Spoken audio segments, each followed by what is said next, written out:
Welcome to dial sports. So భారత క్రికెట్లో మరొక అపూర్వ విజయం, మరొక ఐసీసీ టైటిల్.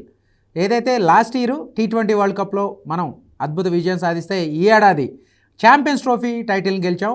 అంటే టోర్నమెంట్కి ముందు నుంచి కూడా అంచనాలకు తగ్గట్టు రాణిస్తూ ఒక్క ఓటమి కూడా లేకుండా అజేయంగా ఛాంపియన్స్ ట్రోఫీని గెలుచుకుంది రోహిత్ సేన. సో ఈ విజయంలో ఖచ్చితంగా ప్రతి ఒక్కర పాత్ర ఉంది. కానీ ఒక 5గురు అయితే వాళ్ళ కీ రోల్ అయితే ఖచ్చితంగా మనం చెప్పుకోవాలి. ముందుగా చెప్పుకోవాల్సి వస్తే విరాట్ కోహ్లీ కింగ్ ఇంపాక్ట్. ఏదైతే కోహ్లీ టీంలో ఉంటే చాలు, కోహ్లీ గ్రౌండ్లో ఉంటే చాలు, కోహ్లీ బ్యాటింగ్ చేస్తే చాలు. చాలామంది అనుకుంటారు సహచర క్రికెటర్లని, బౌలర్లని ఫీల్డింగ్ చేస్తూ ఎంతగా ప్రోత్సహిస్తాడు. సో అంటే దాదాపు వన్ ఇయర్ కాలంగా అతను అనుకున్న స్థాయిలో రాణించట్లేదు, ఇక రిటైర్మెంట్కి దగ్గరలో ఉన్నాడు అన్న విమర్శలు ఎదుర్కొంటూ ఉన్నాడు. అయితే ఛాంపియన్స్ ట్రోఫీలో కీలక మ్యాచ్ల్లో కింగ్ మెరిశాడు. పాకిస్తాన్పై సెంచరీ చేశాడు. సెమీఫైనల్లో ఆస్ట్రేలియా మీద 84 రన్స్తో ఒక విన్నింగ్ నాక్ ఆడాడు.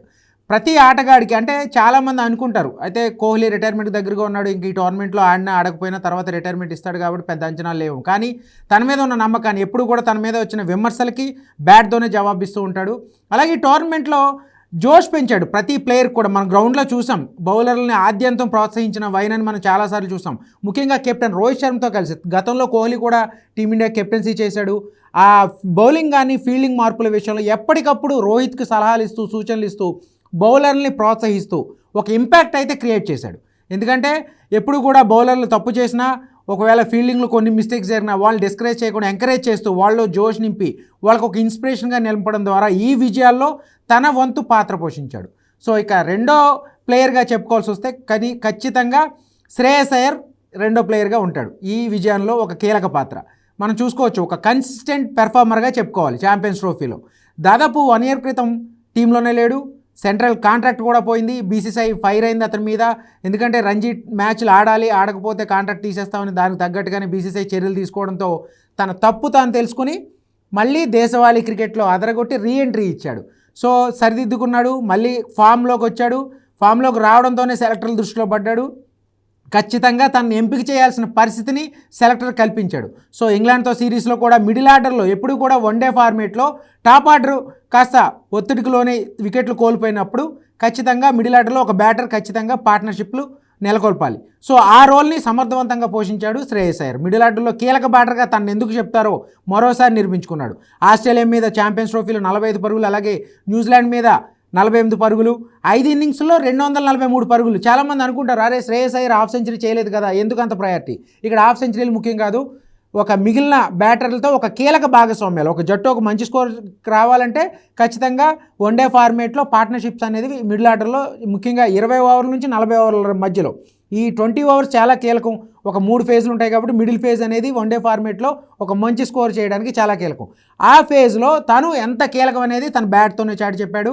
సో శ్రేయస్ అయ్యర్ తన మీద ఉన్న నమ్మకాన్ని, ఏదైతే గంభీర్ గారిని సెలెక్ట్ చేసినప్పుడు మిడిల్ ఆర్డర్లో ఖచ్చితంగా ఫిట్ అవుతాడు, వేరే ప్లేయర్లను పక్కన పెట్టి మరీ సెలెక్ట్ చేసి అతన్ని తీసుకున్నారు. సో తన మీద ఉన్న అంచనాలు నిలబెట్టుకుంటూ ఒక అద్భుత విజయంలో, ఏదైతే ఈ చారిత్రక విజయంలో తన కీలక పాత్ర పోషించాడు.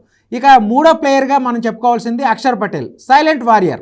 ఛాంపియన్స్ ట్రోఫీ కంటే ముందు అతన్ని బౌలింగ్ ఆల్రౌండర్గా చాలామంది అనుకున్నారు.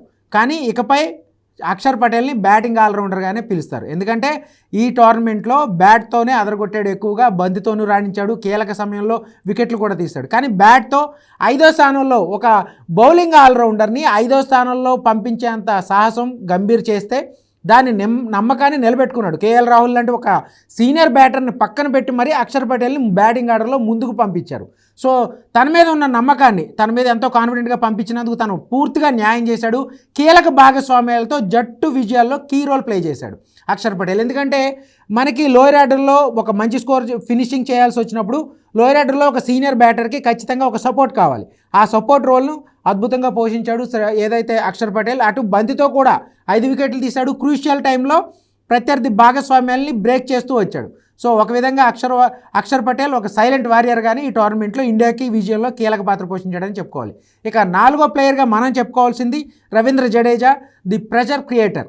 తన అనుభవం, రవీంద్ర జడేజా ఎంతో కాలంగా ఇండియా విజయాల్లో ఒక ఆల్రౌండర్గా, ముఖ్యంగా బ్యాట్తో కంటే కూడా బంతితో ఎక్కువ కీలక పాత్ర పోషించాడు, తన రోల్ ప్లే చేశాడు. సో ఆ అనుభవం ఈ టోర్నమెంట్లో కూడా ఇండియాకు బాగా ఉపయోగపడింది. ఎందుకంటే తన స్పిన్ మ్యాజిక్తో ప్రత్యర్థి బ్యాటర్లకి కట్టిపడేశాడు, చాలా ఒత్తిడి పెంచాడు. అతను బౌలింగ్ వచ్చినప్పుడు మనం చూసుకోవచ్చు ఎకానమీ రేట్ కానీ అతను ప్రత్యర్థి బ్యాటర్లు చాలా ఇబ్బంది పడ్డారు.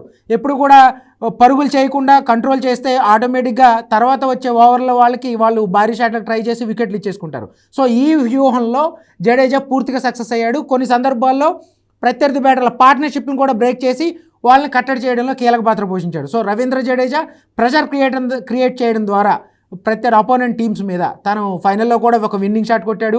సో రిటైర్మెంట్కి చేరువలో ఉన్నాడు. అటువంటి సమయంలో ఒక చారిత్రక విజయం, ఛాంపియన్స్ ట్రోఫీ విజయంలో తను కూడా మరోసారి కీలక పాత్ర పోషించాడని చెప్పుకోవాలి 4వ ప్లేయర్గా. ఇక 5వ ప్లేయర్గా మనం చూసుకోవచ్చు, ఒక ఎక్స్ ఫ్యాక్టర్గా ప్లేయర్గా చెప్పుకోవాలంటే వరుణ్ చక్రవర్తి పేరే చెప్పాలి. ఎందుకంటే ఈ టోర్నమెంట్కి ముందు వరుణ్ చక్రవర్తి పేరు అసలు జట్టు సెలక్షన్లో పరిగణలోనే తీసుకోలేదు. అయితే బూమ్రా గాయపడడంతో అక్కడ పేస్ బౌలర్ని సెలెక్ట్ చేయకుండా దుబాయ్ పిచ్ని దృష్టిలో ఉంచుకుని ఎక్స్ట్రా స్పిన్నర్కి చోటు ఇవ్వడం ఇక్కడ వరుణ్ చక్రవర్తి కలిసి వచ్చింది. అదే టైంలో ఇంగ్లాండ్తో సిరీస్లో T20 సిరీస్లో అదరగొట్టాడు, వన్డే సిరీస్లో ఎక్స్ట్రా బౌలర్గా ఎంపికయ్యి అక్కడ కూడా సక్సెస్ అయ్యాడు. సో కానీ ఛాంపియన్స్ ట్రోఫీలో వచ్చిన వెంటనే అతనికి ఛాన్స్ మాత్రం దొరకలేదు. 2 మ్యాచ్ల్లో బెంచ్కే పరిమితం అవ్వాల్సి వచ్చింది. కానీ తర్వాత వరుసగా అవకాశాలు వచ్చాయి. ఆ అవకాశాన్ని అద్భుతంగా నిలబెట్టుకున్నాడు. ముఖ్యంగా న్యూజిలాండ్ మీద లీగ్ మ్యాచ్లో అప్పటికే మన సెమీఫైనల్ ఖరారైంది. కానీ తనకు వచ్చిన అవకాశాన్ని నిలబెట్టుకుంటూ 5 వికెట్లతో న్యూజిలాండ్ పతనాన్ని శాసించాడు. ఓవరాల్గా ఈ టోర్నమెంట్లో 9 వికెట్లు పడగొట్టాడు. ప్రతి మ్యాచ్లో కూడా క్రూషియల్ టైంలో వికెట్లు తీసింది ఎవరైనా ఉన్నారంటే అది ఖచ్చితంగా వరుణ్ చక్రవర్తి. తను ఒక మిస్టరీ స్పిన్నర్గా పిలుస్తారు. తన్నే ఆడేందుకు అన్ని జట్లు కూడా మన మీద ఆడిన అన్ని జట్లు కూడా పూర్తిగా ఇబ్బంది పడ్డాయి. సో ఈ విజయంలో ఏదైతే ఛాంపియన్స్ ట్రోఫీ దాదాపు 12 ఏళ్ల తర్వాత, అలాగే 25 ఏళ్ల తర్వాత న్యూజిలాండ్ మీద రివెంజ్ టైం, 12 ఏళ్ల తర్వాత ఒక ICC title, champions trophy title, వరుసగా 2వ ఏడాది ఒక ఐసీసీ టైటిల్ విజయంలో వరుణ్ చక్రవర్తి ఒక ఎక్స్ ఫ్యాక్టర్గా మనకి టీమిండియాకి పనికొచ్చాడని చెప్పాలి. మొత్తం మీద ఇక మిగిలిన ఈ 5గురు ఛాంపియన్స్ ట్రోఫీ విజయంలో కీలక పాత్ర పోషించారు. ఓవరాల్గా గంభీర్ కోచింగ్ కానీ రోహిత్ శర్మ కెప్టెన్సీ గురించి కూడా ఖచ్చితంగా మనం చెప్పుకోవాలి. ఎందుకంటే బౌలింగ్ ఫీల్డింగ్ మార్పులు చేయడంలో ఈ టోర్నమెంట్కి సంబంధించి రోహిత్ శర్మ కెప్టెన్సీ ఎక్స్ట్రాడినరీగా ఉందనేది చాలామంది మాజీ క్రికెటర్ల మాట.